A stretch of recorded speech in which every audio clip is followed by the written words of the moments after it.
So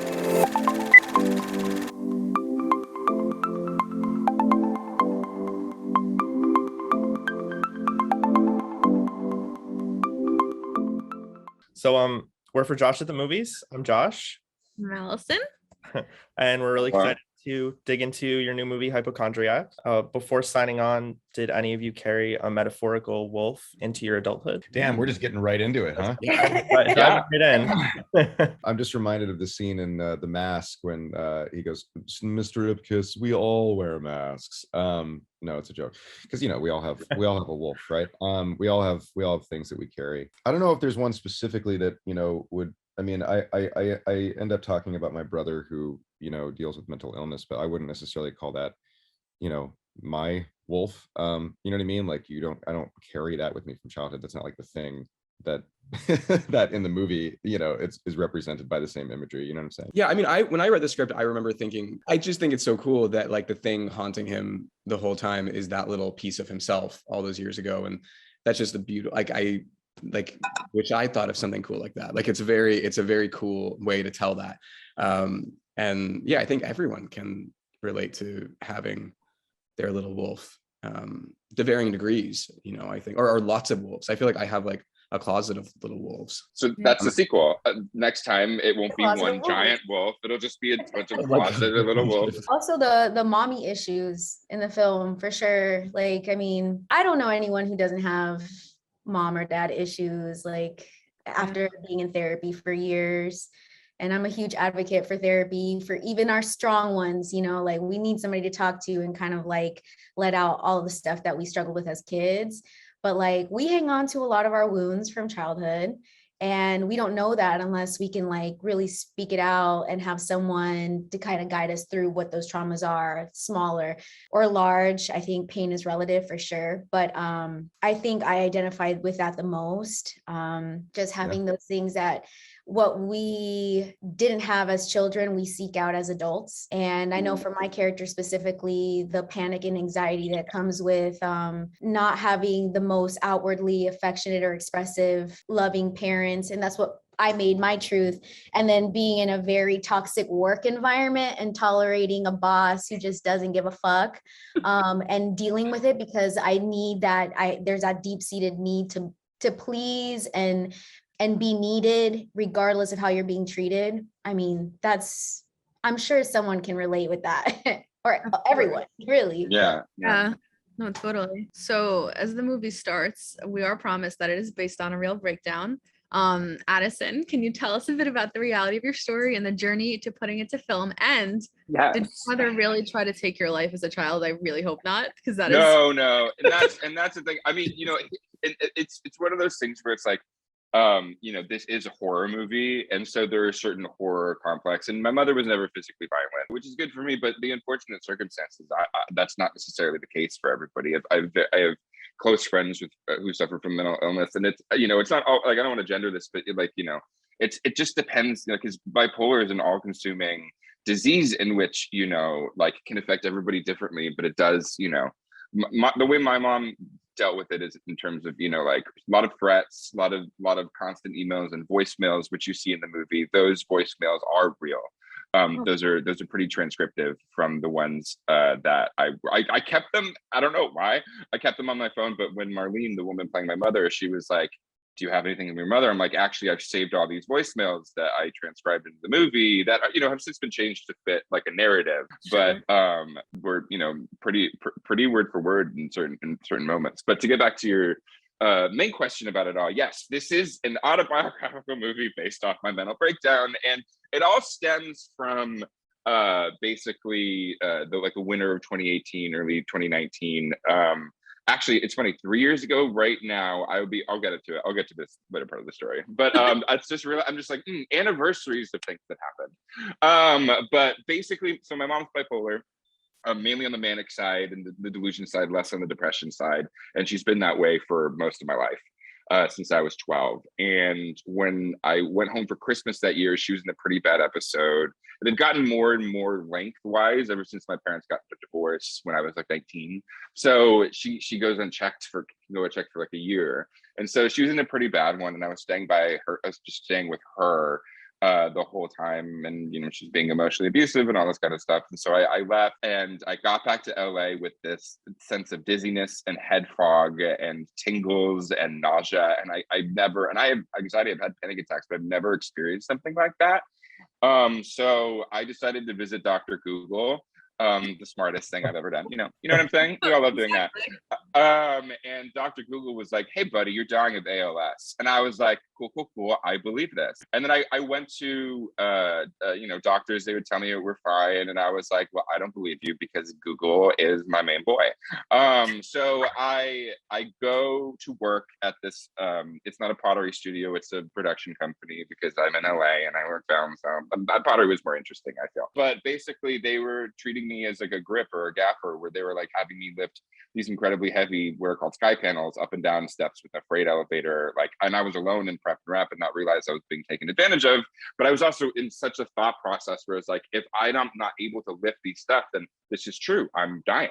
And so unfortunately, that confluence of events led me to a repetitive strain injury in both my forearms, but I didn't know that at the time. I thought this was just ALS. So I freak out, have a huge mental breakdown, and go home to my dad, which all those scenes are also kind of word for word, in terms of the conversations that we had back then. And I go for a month and I fix myself. I get on antidepressants. It's a pretty wild month. Like I forget how to breathe, which is a weird thing that I had to deal with. I'm on like 4 milligrams of Xanax, I'm having panic attacks. And that's the thing. The reason I think that I was so confused by it is because I wasn't understanding that panic attacks can transform into things that you've never experienced as panic attacks before. Normally, I was like shortness of breath, chest tightening, that's what it is. And then all of a sudden I would get like shocks up and down my body and be like, what the hell is this? Or like so much head fog and dizziness that I couldn't focus on anything. So I'm like, well, clearly I know what panic attacks are. Anyway, so I get on antidepressants that I like kind of fix my brain, and I go home, and I don't want to say March 9th is the anniversary of this, but I do the most LA thing I've ever done because my arms are hurting, and they're like, well, why don't you go to a holistic massage therapist? And I was like, cool, I'm game. Then my friend was like, she cured my nausea. And I was like, we love it. And so I go to this holistic massage therapist, and this is the thing. All the doctors were telling me I had a muscle injury. It was actually tendonitis. So he injured my tendons, and they got so swollen that I couldn't text. I couldn't lift a fork to eat food. I couldn't shave. I couldn't type. And that began my journey of being on the couch 12 hours a day, waiting for my swelling to go down, watching Netflix Scandinavian detective dramas, as you do. And so anyway, I basically heal over the course, and I'm finally able to lift 5 pounds, and things are like finally moving forward until all my mental symptoms come back, my dizziness, my nausea, my head fog, and my arm tingles. And so I call my aunt, who's a doctor, and I was like, hey, and she's like, I don't want to scare you. You might have multiple sclerosis. It's been long enough now that I think you need to get yourself checked out. And I'm like, cool, I'm not having a panic attack. You're having a panic attack. And so I call a neurologist, which is very difficult to get in LA, fun healthcare system update. And I find one, and she's like, email me everything that's going on. I'm like, okay, let me just send you my, omnibus of shit, my dissertation, as it were, for review. And she emailed back, she's like, okay, let's have you come in.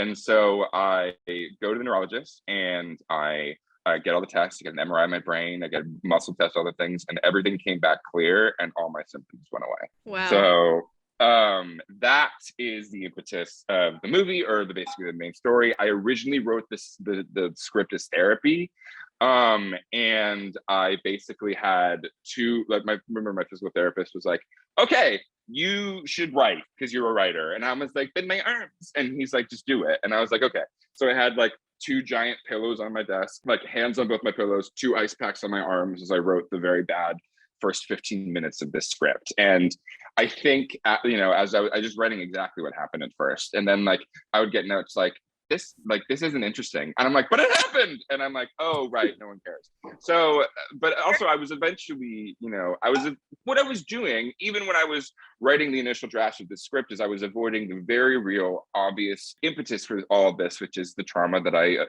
underwent as a child that I was refusing to accept. My wolf was growing and growing and growing, and had his like nails across my neck and was ready to slit my throat, And so, I realized that that's what I was doing. And so I was like, I need to write this movie about inherited trauma. And that's where basically the version of the script that pretty much exists in the movie existed then. And so met my producers at a film festival. Hey, what's up, Cucaloris? And then we decided to make a movie, and then the pandemic hit, as I'm sure we all remember 2 years ago. Happy anniversary, COVID. And, you know, we stayed in pre-production for 1.5 years, and then I found all these amazing actors like Umari and Devin and Zach and, you know, Maddie and Paget and Marlene and Dubes, and, you know, and then we made the goddamn thing. And we made it. This is so funny. It's like all fortuitous, right?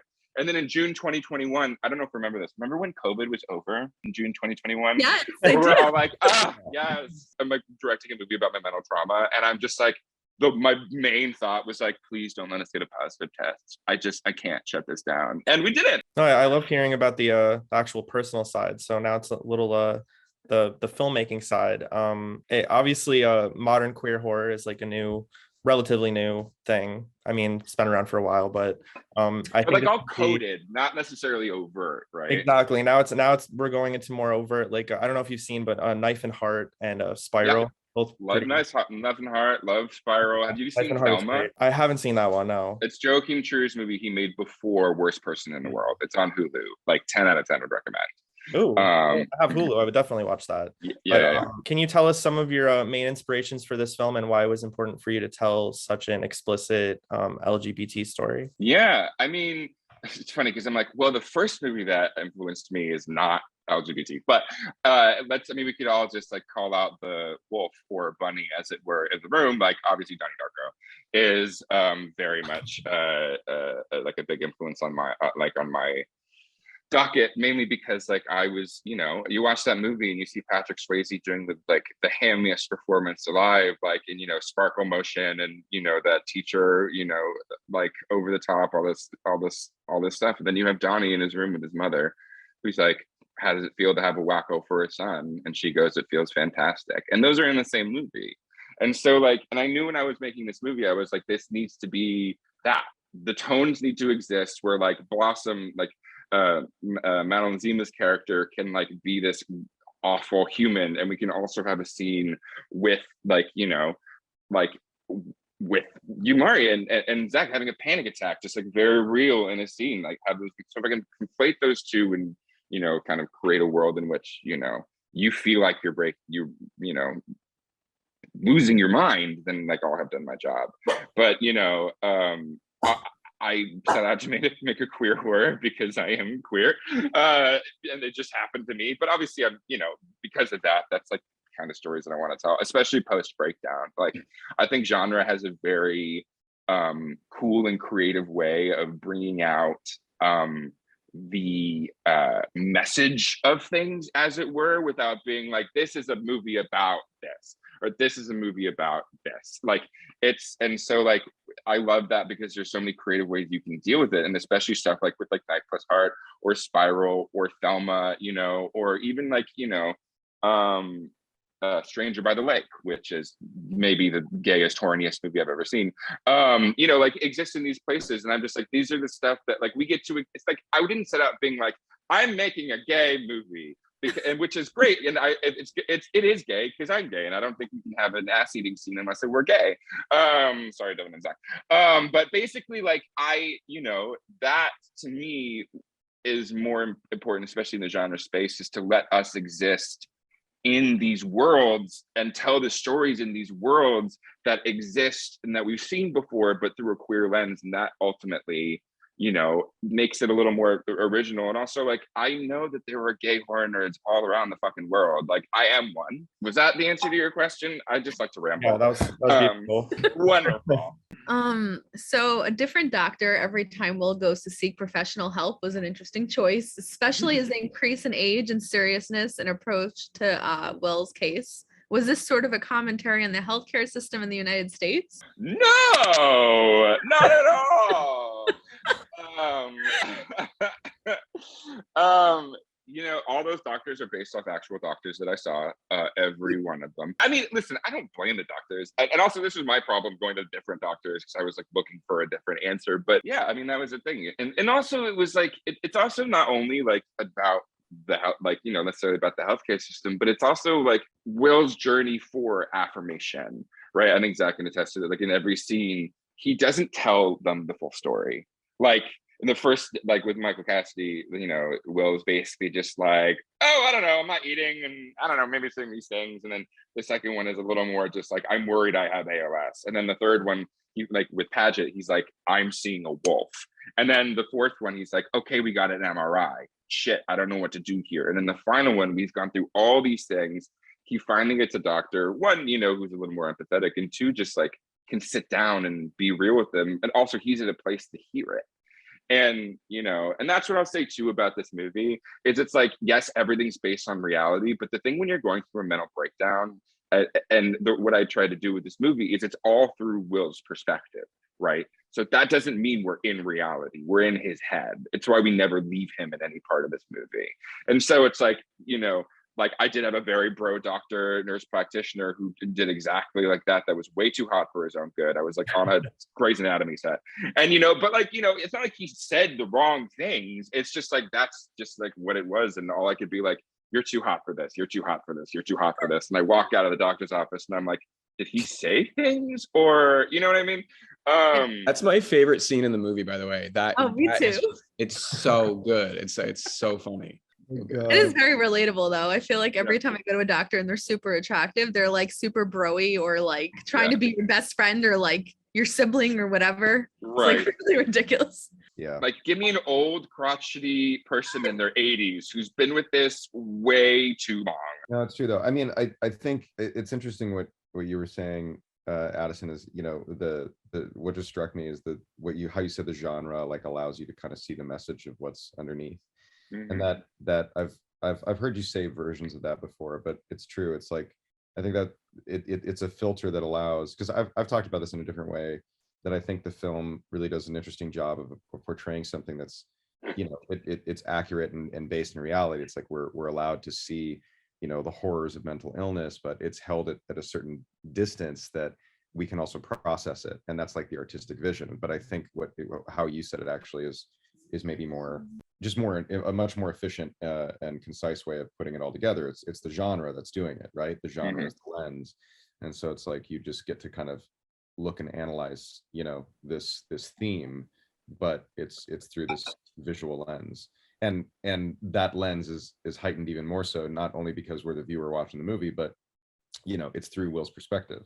And when you're dealing with any sort of mental illness, isn't that just how fucked it is? Like, if you broke your hand or your arm, you can look down and be like, oh yeah, like I did that, and that's a part of me, but this is still working. I can get myself to the doctor and take care of it and fix it, but it's like your brain is an organ too, but it's different in that like you have to, like that's the command center, right? So if that's the thing that's like you need a little readjustment here, there's no one else outside, or you can't step out of yourself and look at it, you know what I mean, and be like, oh, this is what I need right now. And so it's like the doctors in the film, I think it's really interesting to think about it, that we're only seeing a very specific bandwidth through Will's eyes, that all doctors like they might actually be better at their job, or more more conclusive or more wholesome in the picture, but he's not in the place to see it, and therefore we also as the audience aren't in the place to see it, which is why he sees like 5 or 6 different doctors. I've just never thought about it like that. Yeah, it's not really a surface level kind of fix,